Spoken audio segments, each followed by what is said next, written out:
ದಯವಿಟ್ಟು ನಾನು ಪಾಲ್ಗೊಳ್ಳಲಿಕ್ಕೆ ನನಗೆ ಆಹ್ವಾನಿಸಿದ ಬಸವರಾಜಪ್ಪನವರಿಗೂ ನಾನು ನಿಜಕ್ಕೂ ಹೃತ್ಪೂರ್ವಕವಾದ ಆಭಾರಿಯಾಗಿದ್ದೇನೆ. ಯಾಕಂದರೆ ಇಂಥ ಒಂದು ಸುಂದರ ಸಂಜೆಯನ್ನು ನಾವು ಕಾಣಲು ತುಂಬ ಕಷ್ಟ. ಹಿಂದಿನ ಕಾಲದಲ್ಲಿ ಹೇಳ್ತಾ ಇದ್ದರು, ನಿನಗೆ 1 ವರ್ಷದ ಫಲ ಬೇಕಾದರೆ ನೀನು ಫಸಲುಗಳನ್ನು ಬೆಳಿಬೋದು, 10 ವರ್ಷದ ಫಲ ಬೇಕಾದರೆ ಹಣ್ಣು ಹಂಪಲುಗಳ ಗಿಡಗಳನ್ನು ಬೆಳಿಬೇಕು, ನಿನಗೂ ಶತಮಾನದ ಫಲ ಬೇಕಾದರೆ ಶಿಕ್ಷಣ ಸಂಸ್ಥೆಗಳನ್ನ ಕಟ್ಟಬೇಕಂತ. ನೀವೆಲ್ಲ ನೋಡ್ತೀರಿ, ನೀವು ಭತ್ತ ಬೆಳಿತೀರಿ, 1 ವರ್ಷದಲ್ಲೇ 2 ಬೆಳೆ ಬಂದುಬಿಡುತ್ತೆ. ನೀವು ಹಣ್ಣು ಹಂಪಲ ಬೆಳಿಬೇಕಂದ್ರೆ 10 ವರ್ಷ ಕಾಯಬೇಕು. ಆದರೆ ಒಂದು ಶಿಕ್ಷಣ ಸಂಸ್ಥೆ ಕಟ್ಟಿ ಅದನ್ನು ಬೆಳೆಸಲಿಕ್ಕೆ ನಾವು ಶತಮಾನಗಳೇ ಬೇಕಾಗುತ್ತೆ. ಅದನ್ನು ಇವತ್ತು ಇಲ್ಲಿ ಬಸವರಾಜಪ್ಪನವರು ಸುಳ್ಳು ಮಾಡಿದ್ದಾರೆ. 6 ವರ್ಷದಲ್ಲೇ ಇಂಥ ಒಂದು ಅಗಾಧವಾದ ಕ್ಯಾಂಪಸನ್ನು ನಿರ್ಮಿಸಿ ಈ ಸಿರುಗುಪ್ಪದಂಥ ಒಂದು ಸಣ್ಣ ಊರಿಗೆ ಇಂಟರ್ನ್ಯಾಷನಲ್ ಮಾದರಿಯ ಶಾಲೆಯನ್ನು ಮತ್ತು ಶಿಕ್ಷಣ ಕೊಡುತ್ತಿದ್ದಾರಲ್ಲ, ನೀವೆಲ್ಲರೂ ಅವರಿಗೆ ಹೃತ್ಪೂರ್ವಕವಾದ ಋಣಿಯಾಗಿರಬೇಕು. ತಾವೆಲ್ಲರೂ ತಮ್ಮ ಮಕ್ಕಳ ಇದಕ್ಕೆ ಕಾತರರಾಗಿದ್ದೀರಿ. ನಾನು ತಮ್ಮ ಮತ್ತು ಮಕ್ಕಳ ಸಾಂಸ್ಕೃತಿಕ ಕಾರ್ಯಕ್ರಮವನ್ನು ನಿಲ್ಲಕ್ಕೆ ಇಷ್ಟಪಡೋದಿಲ್ಲ. ನಾನೊಬ್ಬ ಮೂಲತಃ ಒಬ್ಬ ಮಕ್ಕಳ ತಜ್ಞರಾಗಿರೋದರಿಂದ ಮತ್ತು ನಂದು ಒಂದು ಶಾಲೆ ಇರುವುದರಿಂದ ಪಾಲಕರನ್ನು ಉದ್ದೇಶಿಸಿ 2 ಸಣ್ಣ ಕಥೆಗಳನ್ನು ಹೇಳಿ ನನ್ನ ಮಾತು ಮುಗಿಸ್ತೇನೆ. ನೀವೆಲ್ಲ ನೋಡಿರ್ಬೋದು ಪಾತರಗಿತ್ತಿ, ಅದಕ್ಕೆ ಬಟರ್ಫ್ಲೈ ಅಂತ ಹೇಳ್ತೀವಿ, ನೀವು ಚಿಟ್ಟೆ ಅಂತ ಹೇಳ್ತೀರಿ, ಅಲ್ಲಿದೆ. ಅದರ ಜೀವನ ಶೈಲಿನ ಗಮನಿಸಿದರೆ ನೀವು ಯಾರೂ ನಂಬಲಿಕ್ಕಿಲ್ಲ. ಕೇವಲ ಅದು 14 ದಿನ ಮಾತ್ರ ಬದುಕುತ್ತೆ. ತನ್ನ 14 ದಿನದಲ್ಲಿ ಅದು ತನ್ನ ಬಣ್ಣದ ವೈವಿಧ್ಯದಿಂದ ಜನರೆಲ್ಲ ರಂಜಿಸುತ್ತೆ. ಅದೇ ಒಂದು ಚಿಟ್ಟೆ 14 ದಿನಗಳ ಬದುಕುವ ಒಂದು ಚಿಟ್ಟೆ ತನ್ನ ಜೀವನ ಶೈಲಿಯನ್ನು ಬರಬೇಕಂದ್ರೆ ತುಂಬ ಕಷ್ಟಪಡುತ್ತೆ. ನೀವೆಲ್ಲ ಓದಿರ್ಬೋದು, ಪ್ಯೂಪಾ, ಕ್ಯಾಟ್ರಿಪಿಲ್ಲರ್, ಲಾರ್ವಾ, ಈ ಒಂದು ಹಂತ ಹಂತವಾಗಿ ಆ ಚಿಟ್ಟೆ ಹೊರಗೆ ಬರುತ್ತೆ. ಒಂದು ಸತಿ ಏನಾಯ್ತಂದರೆ, ಒಂದು ಗಾರ್ಡನ್ನಲ್ಲಿ ಒಬ್ಬ ಎಂಟಮಾಲಜಿಸ್ಟ್ ಅಂತ ಹೇಳ್ತೀವಿ, ಕೀಟಶಾಸ್ತ್ರಜ್ಞ, ತಿರುಗಾಡ್ತಾ ನೋಡಿದಂತೆ ಈ 14 ದಿನ ಬದುಕುವ ಚಿಟ್ಟೆ ಇಷ್ಟೆಲ್ಲ ಕಷ್ಟಪಡುತ್ತೆ. ಒಂದೊಂದು ಸ್ಟೇಜಿಗೆ ಬರಬೇಕಾದ್ರೂ ತನ್ನ ರೆಕ್ಕೆಯನ್ನು ಬಡಿಬೇಕು, ತನ್ನ ಪೊರೆಯನ್ನು ಬಿಚ್ಚಿಕೊಳ್ಬೇಕು. ಯಾಕೆ ಇಷ್ಟು ಕಷ್ಟಪಡ್ತವೆ ಅಂತ ಹೇಳ್ಬಿಟ್ಟು ಒಂದು ಸಣ್ಣ ಬೀಯಿಂಗ್ ಎಂಟಮಾಲಜಿಸ್ಟ್ ಒಂದು ಪೀನ ಮೊಸರು ತಗೊಂಡು, ಒಂದು ಸಣ್ಣವಾದ ಒಂದು ಚಾಕು ತಗೊಂಡು, ಒಂದು ಕತ್ರಿ ತಗೊಂಡು ಆ ಪ್ಯೂಪಾಗಿ ಹೆಲ್ಪ್ ಮಾಡಿದ್ದಂತೆ. ಬೇಗ ಬಂದುಬಿಡಲಿ ಪಾಪ, 14 ದಿನ ಬದುಕೋ ಚಿಟ್ಟೆ 20 ದಿನ ಯಾಕೆ ಕಷ್ಟಪಡಬೇಕಂತೂ ಮೈಕ್ರೋಸ್ಕೋಪಿಂದ ಅದನ್ನೆಲ್ಲ ಸರ್ಜರಿ ಮಾಡಿಬಿಟ್ಟು ಆ ಪ್ಯೂಪನ್ ಹೊರಗೆ ಬರಲಿಕ್ಕೆ ನೋಡಿದಂತೆ. ಆಶ್ಚರ್ಯ ಸಂಗತಿ ಏನಾಯ್ತಂದ್ರೆ, ಅವನಿಗೆ ತಾನು ಇಷ್ಟಪಟ್ಟು ಕಷ್ಟಪಟ್ಟು ಯಾವೊಂದು ಚಿಟ್ಟೆಗೆ ಸರ್ಜರಿ ಮಾಡಿ ಬೇಗ ಹೊರಗೆ ಬರಬೇಕಂತ ಆಸೆ ಪಟ್ಟಿದ್ನೋ ಆ ಚಿಟ್ಟೆ ಹಾರಲೇ ಇಲ್ವಂತೆ. ಆಮೇಲೆ ಅವನು ಆಶ್ಚರ್ಯ, 1 ದಿನ ಮಾಡ್ದ, 2 ದಿನ ಮಾಡ್ದ, 3 ದಿನ ಯೋಚನೆ ಮಾಡ್ದ, 7ನೇ ದಿನ 8ನೇ ದಿನ ಚಿಟ್ಟೆ ಹಾರಿ 14 ದಿನ ಬದುಕೋ ಚಿಟ್ಟೆ ಅದು ಕೂತಲ್ಲೇ ಹಾರದೇನೆ ಸತ್ತೋಗ್ಬಿಡ್ತಂತೆ. ಆಮೇಲೆ ಅವನಿಗೆ ಕಷ್ಟಪಟ್ಟು ಓದೋಕ್ಕೆ ಸ್ಟಾರ್ಟ್ ಮಾಡಿದಂತೆ. ತನಕಿನ ಒಂದು ಎಕ್ಸ್ಪರ್ಟ್ ಎಂಟಮಾಲಜಿಸ್ಟ್ನ ಹೇಳಿದ್ರಂತೆ, ಇಲ್ಲ ನೀ ತುಂಬ ತಪ್ಪು ಮಾಡಿದೆಯಾ, ಆ ಚಿಟ್ಟೆ ಆ ಸ್ಟೇಜಿಂದ ಕ್ಯಾಟ್ರಿಪಿಲ್ಲರ್ಲಿಂದ ಪ್ಯೂಪಾದಿಂದ ಚಿಟ್ಟೆ ಹಂತಕ್ಕೆ ಹೋಗುವಾಗ ಅದು ತುಂಬ ಕಷ್ಟಪಡುತ್ತಲ್ಲ, ಆವಾಗ ರೆಕ್ಕೆ ಮೇಲೆ ಶಕ್ತಿ ಬರುತ್ತೆ, ಅದು ಮುಂದೆ ದೊಡ್ಡವರಾಗಿ ಹಾರಕ್ಕೆ ಇಷ್ಟಪಡುತ್ತೆ ಅಂತ. ನಾನು ನೀನು ಮಾಡಲಿಕ್ಕೆ ಬಿಡಲಿಲ್ಲ, ನೀನು ಕಷ್ಟಪಟ್ಟು ಸರ್ಜರಿ ಮಾಡಿ ಆ ಮೇಲಿನ ಪೊರೆ ತೆಗೆದೆ, ಆ ಚಿಟ್ಟೆ ಬಲೀಲಿ ಅಂತ ನೀನು ಆಸೆ ಪಟ್ಟಿಯಲ್ಲ, ಆ ಚಿಟ್ಟೆ ಬದುಕಲಿಲ್ಲ ಅಂತ. ನಾವೆಲ್ಲರೂ ಪಾಲಕರಾಗಿ ಏನು ಮಾಡ್ತೀವಿ ಅಂದರೆ, ನಮ್ಮ ಮಕ್ಕಳನ್ನ ಬೆಳೀಲಿಕ್ಕೆ ಬಿಡೋದಿಲ್ಲ. ಆ ಚಿಟ್ಟೆಗೆ ಹೆಂಗೆ ಸರ್ಜರಿ ಮಾಡ್ತೀವಿ ಎಲ್ಲ ನಾವೇ ಮಾಡ್ಲಿಕ್ಕೆ ಕೊಡ್ತೀವಿ. ಎಷ್ಟೋ ಸತಿ ನಾನು ನೋಡಿದ್ದು, ನಮ್ಮ ಶಾಲೆ ನಡೆಸ್ತೀನಿ, ಎಡಗೈಯಿಂದ ಪಾಲಕರು ಹೋಮ್ವರ್ಕ್ ಮಾಡಿ ಮಕ್ಕಳಿಗೆ ಕಲಿಸ್ಕೊಡ್ತಾರೆ. ಇದು ಆಗಬಾರ್ದು. ನಮ್ಮ ಮಕ್ಕಳನ್ನ ಬೆಳೀಲಿಕ್ಕೆ ಬಿಡಬೇಕು. ನೀವು ನೋಡಿರ್ಬೋದು, ಗಿಡ ಹತ್ತಕ್ಕೆ ಹೋದರೆ ಬೀಳ್ತೀಯ, ಹತ್ತಬೇಡ, ಸೈಕಲ್ ಕಲಿಯಕ್ಕೆ ಹೋದರೆ ನಿನಗೆ ಗಾಯ ಆಗುತ್ತೆ, ಸೈಕಲ್ ಕಲಿಬೇಡ. ಎಲ್ಲಿವರೆಗೆ ಬಂದಿದ್ದಾರೆ ಪಾಲಕರಂದರೆ, ಗ್ರೌಂಡ್ನಲ್ಲಿ ಆಡಕ್ಕೆ ಬಿಡ್ತೀರಿ ಸರ್, ನನ್ನ ಮಕ್ಕಳಿಗೆ ಟ್ಯಾನ್ ಆಗುತ್ತೆ, ಒಂದು ನೆರಳಿನ ಗ್ರೌಂಡ್ ಮಾಡಿಕೊಡಿ ಅಂತ ಬಂದಿದ್ದಾರೆ. ಇದು ಆಗಬಾರ್ದು. ಮಕ್ಕಳು ಆಡಬೇಕು, ನಲಿಬೇಕು, ಕಲಿಬೇಕು, ಬೆಳಿಬೇಕು. ಅಂದಾಗ ಮಾತ್ರ ಅವರ ಒಂದು ವ್ಯಕ್ತಿತ್ವ ರೂಪುಗೊಳ್ಳುತ್ತೆ. ನಾವು ಮಾಂಟೆಸರಿಯಲ್ಲಿ ಕಲಿಸೋದು ಕೂಡ ಇದೆ.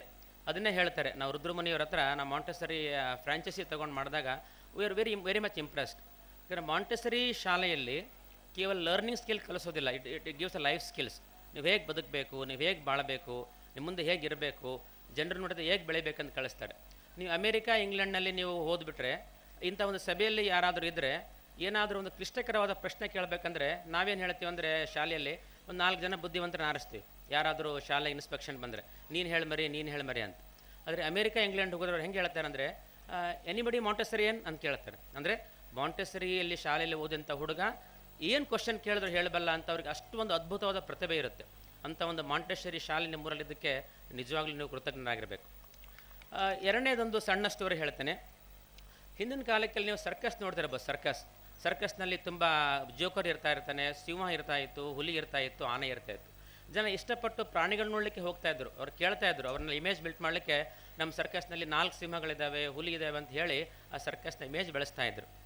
ಒಂದು ಸತಿ ಏನಾಯ್ತಂದರೆ, ಪ್ರಾಣಿದಯ ಸಂಘದವ್ರು ಬಂದ್ಬಿಟ್ಟು ಇತ್ತೀಚೆಗೆ ಮನೇಕಾ ಗಾಂಧಿ ಇದಾದಮೇಲೆ, ನೀವು ಸರ್ಕಸ್ನಲ್ಲಿ ಪ್ರಾಣಿಗಳಿಗೆ ಹಿಂಸೆ ಕೊಡ್ತೀರಾ, ಯಾವ ಸರ್ಕಸ್ನಲ್ಲಿ ಪ್ರಾಣಿಗಳನ್ನು ಇಡಬಾರ್ದು, ಇಟ್ಟರೆ ನಿಮಗೆ ಜೈಲು ಶಿಕ್ಷೆ ವಿಧಿಸ್ತೀವಂತ. ಒಂದು 20 ವರ್ಷ ಜಮಿನಿ ಸರ್ಕಸ್, ಇದು ನಿಜವಾದ ನಡೆದ ಕತೆ. 20 ವರ್ಷ ಜಮಿನಿ ಸರ್ಕಸ್ ನಡೆಸಿದ ಅವನಿಗೆ ಮಾಲೀಕನಿಗೆ ಏನಾಯ್ತಂದರೆ, 20 ವರ್ಷ ನನಗೆ ಇವೆಲ್ಲ ಪ್ರಾಣಿಗಳು ನನಗೆ ಜೀವನಾಧಾರವಾಗಿದ್ದಾವೆ, ಅವ್ನು ಹೆಂಗೆ ಬಿಡೋದು, ಅವ್ನು ಹೆಂಗೆ ನಾನು ಜೂ ಕೊಡಬೇಕಂತ ಹೇಳಿಬಿಟ್ಟು ಆ ಕಾಡಿಗೆ ಹೋಗಿ ಬಿಟ್ಟು ಬರ್ತಾನೆ. ಅವ್ನು ಬಿಟ್ಟು ಬರೋಕ್ಕೆ ಕೂಡ ಮನಸ್ಸಾಗಲ್ಲ. ತುಂಬ ಕಾಡಿನೊಳಗೆ ಬಿಟ್ಟೆ ಏನಾದರೂ ತಿಂದರೆ ಹೇಗೆ, ನನ್ನ ಹುಲಿಗಳಿಗೆ ನಾನು ಬೇಟೆ ಆಡೋದು ಕಲಿಸಿಲ್ಲ, ಅವಳಿಗೆ ತಿನ್ನೋದು ಕಲಿಸಿಲ್ಲ ಅಂದ್ಬಿಟ್ಟು ಸ್ವಲ್ಪ ಕಾಡಿನ 1 ಕಿಲೋಮೀಟರ್ ಮುಂದೆ ಬಿಟ್ಟು ಬರ್ತಾನೆ. ಅವನಿಗೆ ಸುಮ್ಮನಿರಲಿಕ್ಕೆ ಒಂದು 15 ದಿನ ಆದಮೇಲೆ ಹೋಗಿ ನೋಡ್ತಾನೆ, 4 ಸಿಂಹನ ಬಿಟ್ಟಿರ್ತಾನೆ. ಅದರಲ್ಲಿ 2 ಸಿಂಹ ಹಸುವಿನ ಬಾಧೆ ತಾಳದೆ ಸತ್ತರೆ, ಇನ್ನೂ 2 ಸಿಂಹನ ಬೇಟೆ ನಾಯಿಗಳು ಬೇಟೆಯಾಡಿ ಕೊಲ್ಬಿಟ್ಟಿರ್ತವೆ. ಇದು ಎಂಥ ವಿಪರ್ಯಾಸ ನೋಡಿ. ಯಾವ ಸಿಂಹಗಳು ನೋಡಿದ್ರೆ ಕಾಡಿನ ರಾಜ ಅಂತ ಹೇಳ್ತಾರೆ, ಸಿಂಹ ಗರ್ಜನೆ ಮಾಡಿದ್ರೆ ಇಡೀ ಪ್ರಾಣಿಗಳು ಹೆದರ್ತವೆ, ಅಂಥ ಸಿಂಹನ ಬೇಟೆ ನಾಯಿಗಳು ತಿಂದು ಹಾಕ್ಬಿಟ್ಟಿದ್ದು.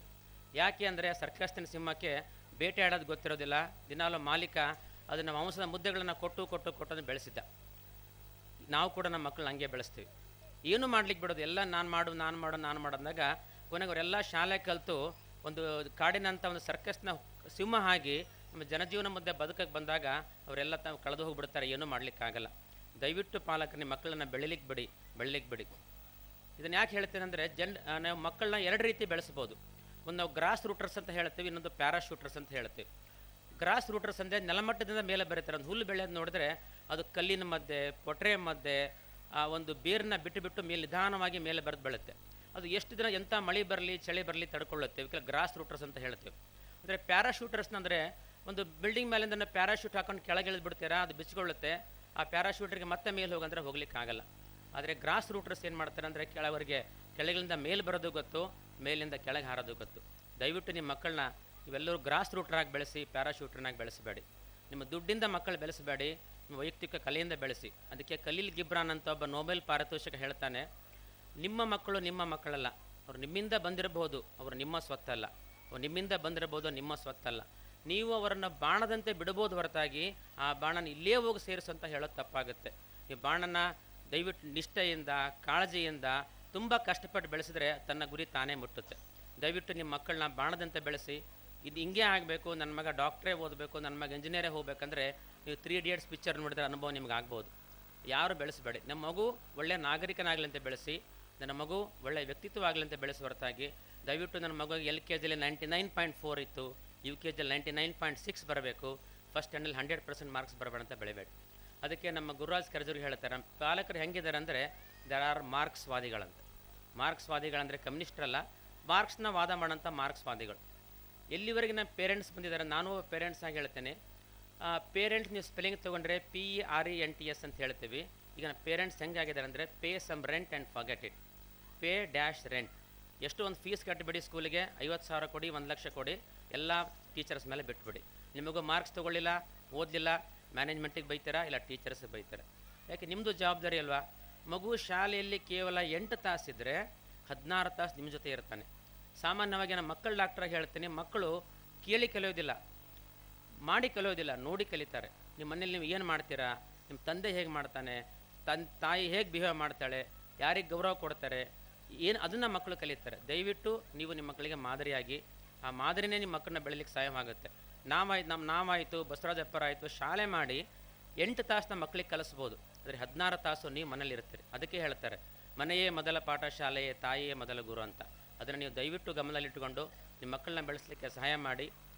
ಇತ್ತೀಚಿನ ದಿನಗಳಲ್ಲಿ ಮುಂಚೆಲ್ಲ 6 ಮಕ್ಕಳು 8 ಮಕ್ಕಳು ಇರ್ತಾಯಿದ್ರು. ಆ ಮಗು ಯಾವಾಗ ಶಾಲೆಗೆ ಹೋಗ್ತಿದ್ದು ಗೊತ್ತಿದ್ದಿಲ್ಲ, ಯಾವಾಗ ಬರ್ತಿದ್ದು ಗೊತ್ತಿದ್ದಿಲ್ಲ. ಈಗ 5 ನಿಮಿಷ ಬಸ್ ಲೇಟ್ ಆದರೆ ಮ್ಯಾನೇಜ್ಮೆಂಟ್ರಿಗೆ 20 ಕಾಲ್ಗಳು ಬರುತ್ತೆ, ನನ್ನ ಮಗು ಎಲ್ಲಿದ್ದಾನೆ, ಏನಾಗಿದ್ದಾನೆ, ಯಾಕಾಗಿದ್ದಾನೆ ಅಂತ. ಆ ಮಟ್ಟಿಗೆ ಬೆಳೆಸಬೇಡಿ. ಎಲ್ಲ ನಿಮ್ಮ ಮಕ್ಕಳಲ್ಲಿ ಕೂಡ ನಾಯಕತ್ವದ ಗುಣ ಇರುತ್ತೆ, ಅದನ್ನು ಬೆಳಿಲಿಕ್ಕೆ ಬಿಡಿ. ಹೊರಗಡೆ ಹೋಗ್ತೀಯ ಮಗು, ಆಡಿ ಬಾ, ನಥಿಂಗ್ ವಿಲ್ ಹ್ಯಾಪನ್. ಮಾಂಟೆಸರಲ್ಲಿ ಅದನ್ನೇ ಕಲಿಸ್ತೀವಿ ನಾವು. ಒಂದು ಟ್ರೇ ಕೊಟ್ಬಿಟ್ಟು ಅದ್ರಲ್ಲಿ 4 ಗ್ಲಾಸ್ ಇಟ್ಬಿಟ್ಟು ಅವ್ರ ಕಮೆಂಟ್ಸ್ ಹೇಗೆ ಕೊಡ್ತಾರೆ ಮಾಂಟೆಸರಿಯಲ್ಲಿ ಅಂದರೆ, ನಾವು ಏನು ಹೇಳ್ತೀವಿ, ಮನೆಗೆ ಯಾರಾದರೂ ಗೆಸ್ಟ್ ಬಂದಿರ್ತಾರೆ, ಅವರಿಗೆ ನೀರು ಕೊಟ್ಟು ಬಾ ಅಂತ ಹೇಳ್ತೀವಿ. ಹೆಂಗೆ ಹೇಳ್ತೀವಿ ಅಂದರೆ, ನೋಡು ಗ್ಲಾಸ್ ಬಿದ್ದೋಗ್ಬಿಡುತ್ತೆ, ನಿಧಾನ ಹೋಗು, ನೆಗೆಟಿವ್ ಇಂಪ್ಯಾಕ್ಟ್ ತುಂಬಿಡ್ತೀವಿ. ಆ ಮಗು ಒಳ್ಳೆಡ್ತಾ ಹೋಗ್ಬಿಟ್ಟು ಗೆಸ್ಟ್ ಮುಟ್ಟೋದಕ್ಕೆ ಮೊದಲೇ ಗ್ಲಾಸ್ ಬೀಳಿಸ್ಬಿಡುತ್ತೆ. ಅದ್ರ ಬದಲು ನೀವು ಒಂದು ಗ್ಲಾಸನ್ನು ಮಗನ ಕೈಯಲ್ಲಿ ಕೊಟ್ಟು go and serve the guest ಅಂತ ಹೇಳ್ಬಿಡಿ. ಈ ಗ್ಲಾಸ್ ತಗೋ, ಅವ್ರಿಗೋಗಿ ಕೊಟ್ಟು ಬಾ. ಈ ಪಾಸಿಟಿವ್ ಇನ್ಫೋರ್ಸ್ಮೆಂಟ್ ಹಾಕಿದಾಗ ಮಗು ಏನೇ ತೊಂದರೆ ಇಲ್ಲದೆ ಬರುತ್ತೆ. ನಿಮ್ಮ ಎಲ್ಲ ಮಕ್ಕಳಲ್ಲಿ ನಾಯಕತ್ವದ ಗುಣ ಇದೆ, ಅದನ್ನು ಬೆಳಿಲಿಕ್ಕೆ ಬಿಡಿ. ಹೊರಗೆ ಹೋಗ್ತೀಯಾ, ಆಡಿ ಬಾ. ಮರ ಹತ್ತೀಯಾ, ಹತ್ತು. ಸೈಕಲ್ ಕಲಿತೀಯಾ, ಕಲಿ. ನೀರಲ್ಲಿ ಸ್ವಿಮ್ ಮಾಡ್ತೀಯಾ, ಮಾಡು. ಇಂಥವು ಕಲಿಸಿದಾಗ ಮಗು ಸಂಪೂರ್ಣ ವ್ಯಕ್ತಿತ್ವ ಆಗ್ತಾನೆ. ದಯವಿಟ್ಟು ಮಕ್ಕಳಿಗೆ ತುಂಬ ಲಿಮಿಟೇಷನ್ ಹಾಕಬೇಡಿ. ಹಿಂಗೆ ಬೆಳಿಬೇಕು, ಹಿಂಗೆ ಕೂಡಬೇಕು, ಇಷ್ಟೊತ್ತಿಗೆ ಊಟ ಮಾಡಬೇಕು, ಇಷ್ಟೇ ಊಟ ಮಾಡಬೇಕು, ಅಂತೂ ಮಾತ್ರ ಮಾಡಬೇಡಿ. ಹಾಗಾದಾಗ ನೀವು ಏನೂ ಬೆಳೆಸ್ಲಿಕ್ಕೆ ಸಾಧ್ಯ ಇಲ್ಲ. ಹೇಳಿದ್ನಲ್ಲ, ಸಿಂಹದ ಕತೆ ಮತ್ತು ಕ್ಯಾಟ್ರಿಪಿಲ್ಲರ್ ಕತೆ, ನಿಮ್ಮ ಮಗು ಹಾಗೆ ಆಗಿಬಿಡುತ್ತೆ. ಒಂದಿನ ಈ ಜಗತ್ತಿನಲ್ಲಿ ನಿಮ್ಮ ಮಗು ನೀವು ಬದುಕಬೇಕಾಗಿರೋದು ನಿಮ್ಮ ಜೊತೆ ಅಲ್ಲ, ತಂದೆ ಜೊತೆ ಅಲ್ಲ, ನಿಮ್ಮ ಸಂಬಂಧಿಕರ ಜೊತೆ ಅಲ್ಲ, ವಿಶಾಲವಾದ ಜಗತ್ತಿನ ಜೊತೆ ಆ ಮಗು ಬದುಕಬೇಕು. ಆ ಮಗು ಬದುಕಬೇಕಂದ್ರೆ ಜಗತ್ತಿನ ಜನರ ಜೊತೆ ಬೆರಲಿ ಕಲಿಸ್ರಿ, ಅವ್ರ ಜೊತೆ ಆಡೋದು ಕಲಿಸ್ರಿ. ತುಂಬ ನಿಮ್ಮ ಫ್ರೆಂಡ್ಸ್ ಮಾಡ್ಕೋಬೇಡ, ಆ ಫ್ರೆಂಡ್ಸ್ ನಿನಗೆ ಹೊಡಿತಾನೆ, ಪಕ್ಕದ ಮನೆಗೆ ಹೋದರೆ ಕಳುವು ಹೋಗ್ತೀಯಾ, ಕಿಡ್ನ್ಯಾಪ್ ಮಾಡ್ತೀಯಾ, ಆ ಥರ ಭಾವನೆಯಲ್ಲಿ ದಯವಿಟ್ಟು ಮಕ್ಕಳನ್ನ ಬೆಳೆಸಬೇಡಿ ಅಂತ ಹೇಳ್ತಾ ಈ ಒಂದು ಸಭೆಗೆ ನನ್ನನ್ನು ಆಹ್ವಾನಿಸಿ ನನಗೆ ನಾನು ಮಾತನಾಡಲಿಕ್ಕೆ ಅವಕಾಶ ಕೊಟ್ಟ ಬಸವರಾಜಪ್ಪನವ್ರಿಗೂ ಮತ್ತು ಈ ಸುಂದರ ಶಾಲೆ ನಿರ್ಮಿಸಿದ ಶಾಲಾ ಎಲ್ಲ ಶಿಕ್ಷಕ ವೃಂದಕ್ಕೂ ನನ್ನ ಹೃದಯಪೂರ್ವಕ ಅಭಿನಂದನೆಗಳು. ಈ ಶಾಲೆ ಏನಾದರೂ ಬೆಳೀತಿದೆ ಅಂದರೆ ಮ್ಯಾನೇಜ್ಮೆಂಟ್ನವರು ದುಡ್ಡು ಹಾಕಿರ್ಬೋದು, ಅವ್ರು ಇನ್ಫ್ರಾಸ್ಟ್ರಕ್ಚರ್ ಕೊಟ್ಟಿರ್ಬೋದು. ಈ ಶಾಲೆ ಬೆಳೀಲಿಕ್ಕೆ ಕಾರಣ ಶಿಕ್ಷಕರು. ಆ ಒಂದು ಸುಂದರ ಮಕ್ಕಳನ್ನ ಬೆಳೆಸುವ ಜವಾಬ್ದಾರಿ ಶಿಕ್ಷಕರ ಮೇಲಿದೆ. ಈ ಒಂದು ಹೊಣೆಗಾರಿಕೆಯನ್ನು ನೀವು ಅರಿತು ಒಂದು ಉತ್ತಮ ಶಿಕ್ಷಣ ಸಂಸ್ಥೆಯೆಲ್ಲ ಕಟ್ಟಲಿಕ್ಕೆ ಬೆಳೆಸ್ರಿ, ಇದನ್ನು ಉಳಿಸ್ರಿ ಅಂತ ಹೇಳ್ತಾ ನನ್ನ ಮಾತು ಮುಗಿಸ್ತೇನೆ.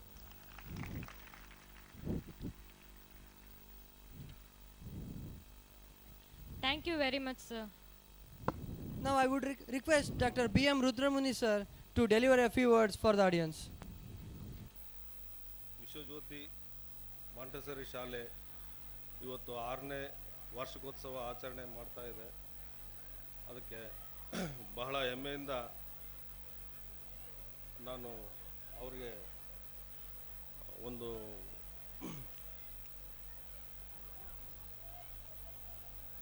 ಅಭಿನಂದನೆಗಳನ್ನು ಸಲ್ಲಿಸುತ್ತಾ, ವೇದಿಕೆ ಮೇಲೆ ಇರ್ತಕ್ಕಂಥ ಗಣ್ಯರಿಗೆ, ಬಸವರಾಜ ಪಾಂಡವರಿಗೆ ಹಾಗೂ ರವಿಕುಮಾರ್ ಅವರಿಗೆ ಹಾಗೂ ನನ್ನ ಆತ್ಮೀಯ ಗೆಳೆಯನಾದ NG ಲಿಂಗಣ್ಣ ಅವರಿಗೆ ಈ ಮಾಂಟೆಸರಿ ಶಾಲೆ ಬಗ್ಗೆ, ಮಾಂಟೆಸರಿ ಪದ್ಧತಿ ಬಗ್ಗೆ ಒಂದೆರಡು ಮಾತು ಹೇಳ್ತೇನೆ.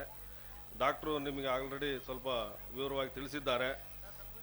ಈಗ 6 ವರ್ಷದ ಕೆಳಗಡೆ ಈ ಮಾಂಟೆಸರಿ ಪದ್ಧತಿ ನಾವು ಆಮೇಲೆ ಎಲ್ಲ ಈ ಸಂಸ್ಥೆಯವರು ನಾವು ಎಲ್ಲ ಕಲಿತು ತಗೊಂಡು ಬಂದಿರೋದು. ಅಂದರೆ ಈ ಪದ್ಧತಿಯನ್ನು ಅಳವಡಿಸಿದರೆ ಮಕ್ಕಳಲ್ಲಿ ಏನಾದರೂ ಬದಲಾವಣೆ ಆಗಬಹುದು ಅಂತೇಳಿ ಒಂದು ಉದ್ದೇಶಪೂರ್ವಕವಾಗಿ ಈ ಪದ್ಧತಿಯನ್ನು ಅಳವಡಿಸೋದಕ್ಕೆ ನಮ್ಮದು ಒಂದು ಶಾಲೆಯನ್ನು ನಾವು ತೆರೆದಿದ್ದೇವೆ. ಅವರು ಎಲ್ಲರೂ ಸಹಕಾರದಿಂದ ಈ ಒಂದು ಮಾಂಟೆಸರಿ ಪದ್ಧತಿಯನ್ನು ಒಂದು ಒಳ್ಳೆಯ ಒಂದು ಪದ್ಧತಿ ಅಂತೇಳಿ ನಾವು ತಗೊಂಡಿದ್ದೇವೆ. ಮಾಂಟೆಸರಿ ಪದ್ಧತಿಯಲ್ಲಿ ಮಕ್ಕಳ ಬೆಳಿಬೇಕಾದ್ರೆ ಭಾಳ ಡಿಸಿಪ್ಲಿನ್ ಮತ್ತು ಅವರು ಇಂಡಿಪೆಂಡೆಂಟಾಗಿ ಬೆಳೆಯೋದಕ್ಕೆ ಒಂದು ಅವಕಾಶ ಇರುತ್ತೆ. ಇದರಲ್ಲಿ ಉಪಯೋಗಿಸ್ತಕ್ಕಂಥ ಪ್ರತಿಯೊಂದು ಎಕ್ವಿಪ್ಮೆಂಟ್ಸ್, ಪ್ರತಿಯೊಂದು ಒಂದು ಮಾದರಿಯ ವಸ್ತುಗಳು ಅದರಲ್ಲಿ ಬಹಳಷ್ಟು ಸೈಂಟಿಫಿಕ್ ರೀಸನ್ಸ್ ಇರ್ತವೆ. ಸೈಂಟಿಫಿಕ್ ಆಗಿ ಅದನ್ನು ಬಳಕೆ ಮಾಡಲಾಗುತ್ತೆ. ಅದರಲ್ಲಿ ಒಂದು ಈ ಬೇರೆ ಒಂದು ಪದ್ಧತಿಯಲ್ಲಿ ನಡೆಸ್ತಕ್ಕಂಥ ಒಂದು ಶಿಕ್ಷಣದಲ್ಲಿ ಇದರಲ್ಲಿರ್ತಕ್ಕಂಥ ಶಿಕ್ಷಣದಲ್ಲಿ ಭಾಳ ವ್ಯತ್ಯಾಸ ಇದೆ. ಮಾಂಟೆಸರಿ ಪದ್ಧತಿಯನ್ನು ಅದರಲ್ಲಿರ್ತಕ್ಕಂಥ ವೈಜ್ಞಾನಿಕ ಹಿನ್ನೆಲೆಯಲ್ಲಿ ಟಚ್ ಆ್ಯಂಡ್ ಫೀಲ್ ಅಂತೇಳಿ, ಆ್ಯಕ್ಚುಲಿ ಅದು ಮುಟ್ಟಿದರೆ ನಮಗೆ ನಮ್ಮ ಎನರ್ಜಿ ಪಾಸ್ ಆಗಿ ಬ್ರೈನ್ ಸೆಲ್ಸು ಮಲ್ಟಿಪ್ಲಿಕೇಶನ್ ಸ್ಟಾರ್ಟ್ ಆಗುತ್ತೆ. ಆ್ಯಕ್ಚುಲಿ ಮಕ್ಕಳಲ್ಲಿ ಬ್ರೈನ್ ಸೆಲ್ಸ್ ಇಂಪ್ರೂವ್ ಆಗಬೇಕಂದ್ರೆ 10 ವರ್ಷದವರೆಗೆ ಅದಕ್ಕೆ ಅವಕಾಶ ಇರುತ್ತೆ ಅಂತ ನಾನು ಕೇಳಿದ್ದೇನೆ. 10 ವರ್ಷದ ಒಳಗಡೆ ನೀವು ಯಾವುದೇ ಮಕ್ಕಳಲ್ಲಿ ಈ ಬ್ರೈನ್ ಸೆಲ್ಸನ್ನು ಇಂಪ್ರೂವ್ ಮಾಡೋಂಥ ಒಂದು ಪದ್ಧತಿ ಇದೆ ಅಂತಂದರೆ ಈ ಮಾಂಟೆಸರಿ ಪದ್ಧತಿ. ಮಾಂಟೆಸರಿ ಪದ್ಧತಿಯಲ್ಲಿ ಹಲವಾರು ವಸ್ತುಗಳು, ಹಲವಾರು ಎಕ್ವಿಪ್ಮೆಂಟ್ಸ್ ಇದ್ದಾವೆ, ಸೈಂಟಿಫಿಕ್ ಎಕ್ವಿಪ್ಮೆಂಟ್ಸ್. ಆ ಎಕ್ವಿಪ್ಮೆಂಟ್ಸ್ ಮುಖಾಂತರ ತಿಳಿಸುವಂಥದ್ದೇ ಒಂದು ಎಜುಕೇಷನ್ ಸಿಸ್ಟಮ್ ಇದು. ಈ ಸಿಸ್ಟಮಲ್ಲಿ ಬೆಳೆದಂಥ ಮಕ್ಕಳು ಮುಂದೆ ಅತ್ಯುನ್ನತ ಪದವಿಗೆ ಹೋಗ್ತಾರೆ ಅಂತೇಳಿ ನಾನು ಹೇಳಬಲ್ಲೆ. ಯಾಕಂದರೆ ನೀವು ಮಾಂಟೆಸರಿ ಪದ್ಧತಿಯಲ್ಲಿ ಇರ್ತಕ್ಕಂಥ ಮಕ್ಕಳು ಬೇರೆ ಸ್ಕೂಲಲ್ಲಿ ಇರ್ತಕ್ಕಂಥ ಮಕ್ಕಳಿಗೆ ನೀವು ಕನಿಷ್ಠ 2 ವರ್ಷ 3 ವರ್ಷ ಆದಮೇಲೆ ನೀವು ಅವರನ್ನ ಕಂಪೇರ್ ಮಾಡಿ ನೋಡಿ, ನಮ್ಮಲ್ಲಿ ಕಲಿತಂಥ ವಿದ್ಯಾರ್ಥಿಗಳಿಗೆ ಎಷ್ಟು ಚೇತನ ಇರುತ್ತೆ, ಅವ್ರ ಸೆಲ್ಫ್ ರೆಸ್ಪೆಕ್ಟ್ ಬರುತ್ತೆ. ಆಮೇಲೆ ಅವರು ಇಂಡಿಪೆಂಡೆಂಟಾಗಿ ಬೆಳೆಯೋದಕ್ಕೆ ಒಂದು ಅವಕಾಶ ಇರುತ್ತೆ. ಮಕ್ಕಳಿಗೆ ಶಕ್ತಿ ಕೊಡೋದು ಆಸ್ತಿಗಳಲ್ಲ, ಮಕ್ಕಳಿಗೆ ಬುದ್ಧಿಯಿಂದ ಶಕ್ತಿ ಕೊಡ್ರಿ. ಬುದ್ಧಿಯಿಂದ ಜ್ಞಾನಕ್ಕೆ ಬದಲಾವಣೆ ಆಗಬೇಕು, ಜ್ಞಾನ ಶಕ್ತಿಯಾಗಿ ಬದಲಾಗುತ್ತೆ. ಇದೆಲ್ಲ ಆಗಬೇಕಂದ್ರೆ ಅದರಲ್ಲಿರ್ತಕ್ಕಂಥ ಒಂದು ಪದ್ಧತಿಯ ಮಾಂಟೆಸರಿ ಪದ್ಧತಿಯಲ್ಲಿ ಆ ಎಕ್ವಿಪ್ಮೆಂಟ್ಸ್ ಅವಕ್ಕೆ ಆ ಪಾಠದಿಂದ ಅವರು ತಿಳ್ಕೊಳ್ತಾರೆ. ಮಕ್ಕಳಲ್ಲಿ ಒಂದು ಶಿಸ್ತು ಪದ್ಧತಿ ಬರಬೇಕಂದ್ರೆ ಮಾಂಟೆಸರಿ ಪದ್ಧತಿಯಲ್ಲೇ ಮಕ್ಕಳನ್ನು ಓದಿಸ್ಬೇಕು. ಯಾಕಂದರೆ ಅದರಲ್ಲಿ ಒಂದು ಸೈಂಟಿಫಿಕ್ ರೀಸನ್ಸ್ ಇರ್ತಕ್ಕಂಥ ಭಾಳಷ್ಟು ಎಕ್ವಿಪ್ಮೆಂಟ್ಸ್ಗಳು ಇವಾಗ ಆಗಲೇ ಮಾರ್ಕೆಟಲ್ಲಿ ಇದ್ದಾವೆ. ಆಲ್ರೆಡಿ ಇವರು ಸಂಸ್ಥೆಯವರು ತಗೊಂಡು ಬಂದಿದ್ದಾರೆ. ಈ ಸಂಸ್ಥೆಯಲ್ಲಿ ಏನಾಗಿದೆ ಅಂದರೆ 6 ವರ್ಷದ ಹಿಂದ್ಗಡೆ ಒಂದು ಸಣ್ಣ ಮನೆಯಲ್ಲಿ ಶುರು ಮಾಡಿದಂಥ ಒಂದು ಶಾಲೆ ಇವತ್ತು ಇಷ್ಟು ದೊಡ್ಡದಾಗಿ ಬೆಳೀತಾ ಇದೆ ಅಂದರೆ ಅವತ್ತು ಸಂಕಲ್ಪ ಮಾಡ್ಕೊಂಡಿದ್ರು ವಿಶ್ವಜ್ಯೋತಿಯನ್ನು ಸ್ವಲ್ಪ ವಿಶ್ವಜ್ಯೋತಿಯಾಗಿ ಬೆಳೆಸ್ಬೇಕಂತೇಳಿ ಅವತ್ತು ಬಸವರಾಜಪ್ಪನವರು ಮಾತಾಡ್ತಿರ್ಬೇಕಾದ್ರೆ ನಮಗೂ ಒಂಥರ ಹೆಮ್ಮೆ ಆಯಿತು. ಯಾಕಂದರೆ ನಾನು ಈ ಊರಿನ ಮನುಷ್ಯನಾಗಿರೋದಕ್ಕೋಸ್ಕರ ಈ ಊರಲ್ಲಿ ಹುಟ್ಟಿ ಬೆಳೆದು ಈ ಊರಲ್ಲಿ ನಾನು ವಿದ್ಯಾಭ್ಯಾಸ ಮಾಡಿದ್ದೀನಿ.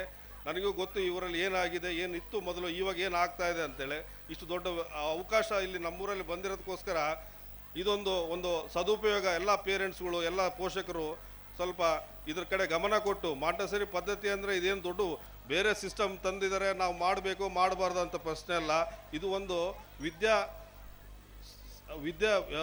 ಕಲಿಯೋದಕ್ಕೆ ಒಂದು ಅವಕಾಶ, ಒಂದು ಒಳ್ಳೆಯ ಅವಕಾಶ. ನಿಮ್ಮ ಮಕ್ಕಳಲ್ಲಿ ಒಂದು ಶಿಸ್ತು ಬದ್ಧತೆ ಬರಬೇಕಂದ್ರೆ ಇಂಥ ಒಂದು ಶಾಲೆಯಲ್ಲಿ ಒಂದು ವಿದ್ಯಾಭ್ಯಾಸ ಮಾಡಬೇಕಂತ ನಾನು ಹೇಳ್ತಾ ಇದ್ದೇನೆ. ಈಗ ಭಾಳಷ್ಟು ಸಮಯ ಆಗಿರೋದ್ರಿಂದ ನಾನು ಜಾಸ್ತಿ ಮತ್ತೆ ಮಾತಾಡೋದಕ್ಕಿಂತ ಆಗಲ್ಲ. ಅದಕ್ಕೆ ನಾನು 2 ಮಾತು ಹೇಳಿ ನಾನು ಮುಗಿಸ್ತಾ ಇದ್ದೀನಿ.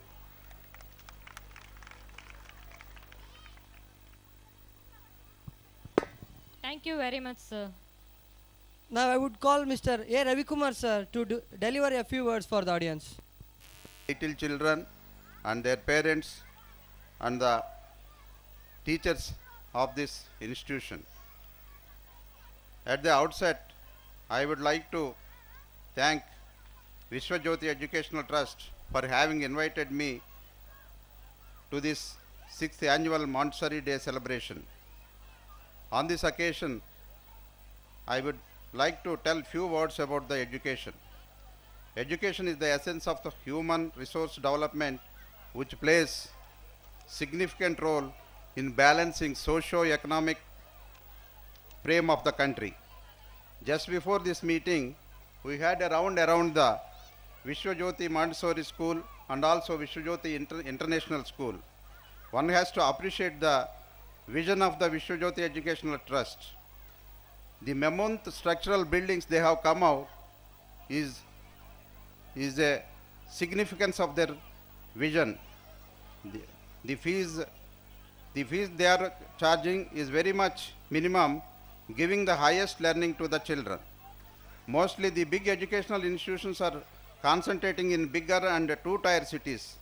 By setting up the educational institutions in taluka places like Siriguppa, Vishwajyoti Educational Trust is doing yeoman service. There is a dire necessity of good educational institutions in rural areas, especially taluka places. Many children in rural areas are suffering due to the lack of good education, good institutions, and as a result, they are forced to become child labor. It is not enough if the government enforces the RTA Act. Equally important is the quality of the education, especially in government schools.